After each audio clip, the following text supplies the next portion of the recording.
This is a quick guide for your new Subaru. Not all features on this model may be on yours, but it'll be pretty similar. In this car, we're going to be going over steering wheel functions and displays first. On the left-hand side, you've got radio controls. You can go left and right through different radio stations or tracks on a CD or MP3 player. Up and down for volume here. Source will toggle through different audio sources such as FM, AM, satellite, and so on. And then your voice command button here can be pressed to activate that system. You can ask your car to do several different things using this system, including calling people, changing the radio stations, or even climate control functions. When an incoming call is coming to you, you can press this answer button or this hang up button to dismiss it. The buttons on the lower left here control what displays in the center screen between your dials. Specifically, this top section here that's displaying how long the auto start stop system has been on and how much gas it saved you. That section up there can be changed to show different fuel economy information, trip information, radio information, and even tire pressures. On the back side of the steering wheel, there's a minus sign and a plus sign, both on long paddles. These paddle shifters can be used to manually change the transmission when you have it in manual mode. Simply move the shifter back down to drive, to the left for manual mode, and down here in the lower left corner where it says park, or reverse, or neutral, or drive, it switches to a numerical system when you're using these paddles. This allows you to control what the transmission is doing, so you can do things like engine braking, or start in second gear instead of first when you're starting off in deep snow or sand. The left-hand stalk here, obviously is just going to be your turn signals. Then you got your headlight controls here. If your car has an auto function, we recommend that you just set it to auto. There's also a ring-shaped ring switch here further in from it that can turn on and off fog lights if they're available on your car.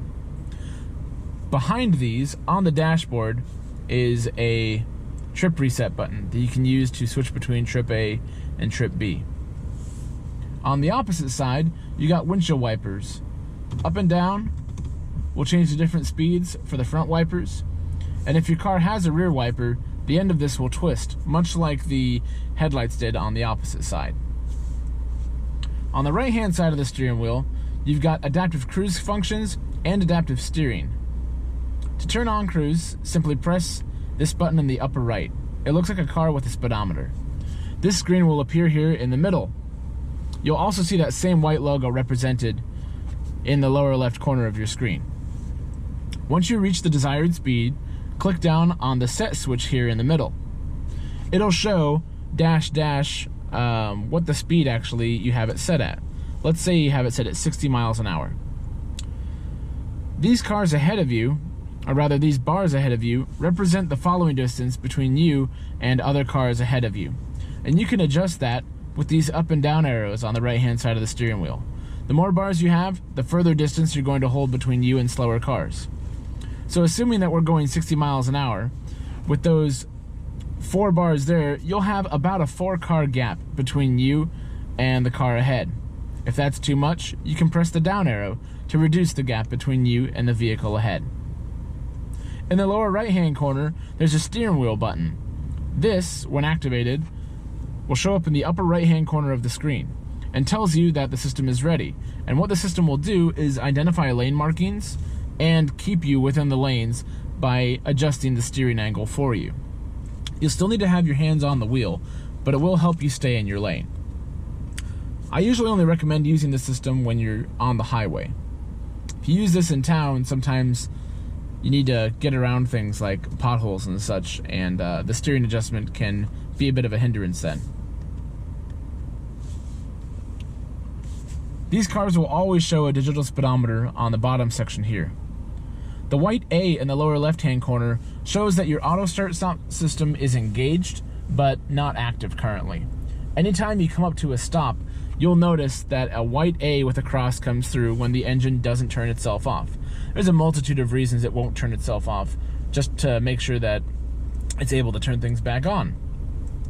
When you come to a stop and you see a green A down here, it means that the engine is turned off and it's saving you fuel. Or, if you have the system disabled, it'll show up in orange.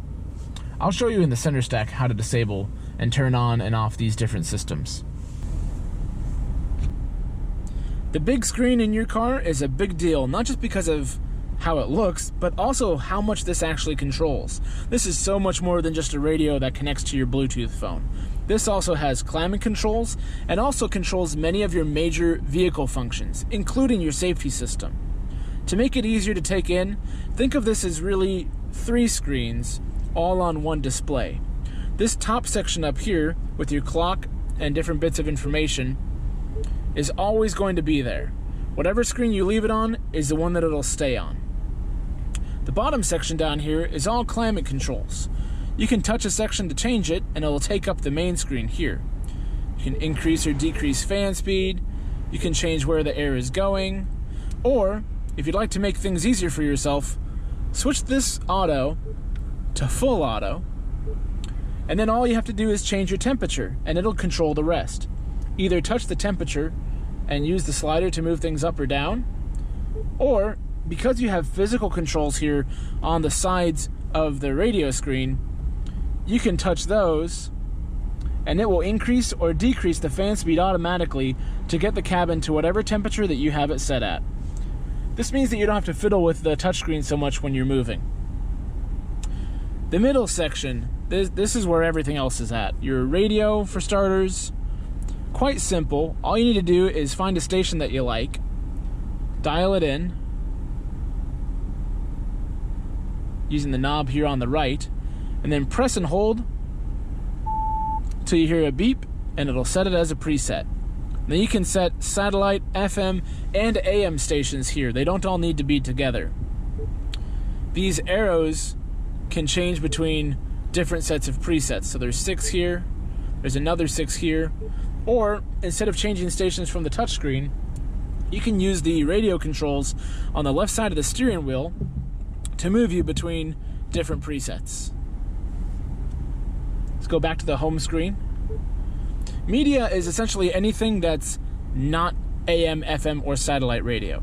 So if you're listening to a USB stick with music on it, or an MP3 player, an iPod, or an iPhone, listening to Bluetooth music off of your connected device, or an auxiliary cord. If your car has the option, you'll also find the CD under media as well. These work real similar to the way that the radio does, only it's just separated between radio and media. Let's go back to the home screen. Phones are really simple to pair. If you haven't paired one before, it will ask you right off the bat if you would like to add a device. If you've already paired a device, but you'd like to add another one or change something, go to Add a Device down here in the lower left, and it'll give you a list of all of the devices that are there. When your phone is connected, you'll see favorites that you can set and your phone book that should transfer over from your smartphone. You can either go through your phone book and select people to call, or use the voice command system that's on the left-hand side of your steering wheel to ask it to call somebody.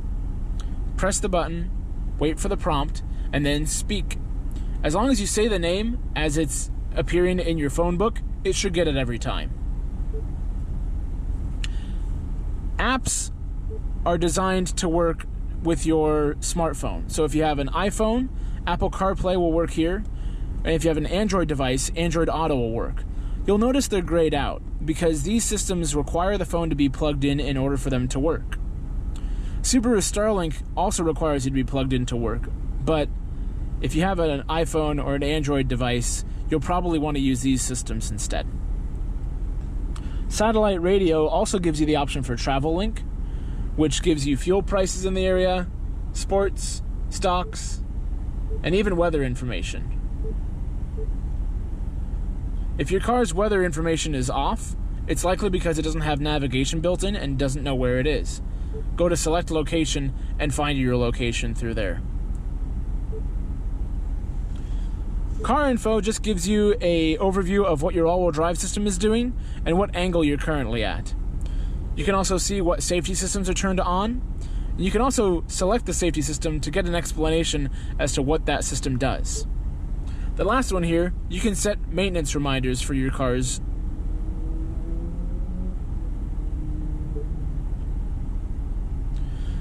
Settings is the big kahuna in here because this doesn't just do settings for radio features, but also for all of your sound, different phone connections, radio settings, and all of your vital car settings. However, instead of digging through all of this, Subaru has made things a little bit easier for you by adding this quick button here for vehicle settings.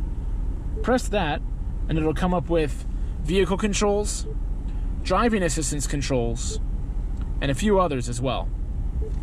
If any of your essential systems are turned off, you'll A, see them turned off here, and B, you'll notice that there will be a yellow light on the dashboard that corresponds with that system. For instance, if vehicle dynamics control or your traction control system is turned off, you'll see a yellow logo that looks just like that logo there. X mode is your all-wheel drive system, essentially in an off-road setting for your car. Not all vehicles have this. If it does, obviously it'll show it there. When X mode's on, you can simply switch it from here. Otherwise, you can also go to your last screen up here to turn on and off X mode. Cruise control characteristics, auto vehicle hold, and auto start stop. The defaults on these are pretty easy to have set. Otherwise, you can change how fast or how slow your car resumes speed under cruise control. You can turn on an auto vehicle hold function, which will hold the brakes for you when you come to a complete stop. Or you can temporarily disable your auto start stop system if you're in stop and go traffic. There's just a few more settings to go over here by your shifter. If you go and drive, and you move this over to the left for M, you'll access your vehicle's manual mode, which allows you to use those paddle shifters on the back side of the steering wheel. Otherwise, it's most convenient and most fuel efficient just to leave it in drive. Your parking brake here, if you click down on this, or rather pull back on this, it will light up in red to show that the parking brake is active. Put your foot on the brake and click down on this to deactivate your parking brake. There's also an auxiliary jack and 2 USBs that are under here. Your car may have additional USB ports in the car, but only these 2 USBs will actually interface Apple CarPlay and Android Auto from your phone with your radio screen up above. There's also a storage space down here and another storage space on the passenger side of this trim.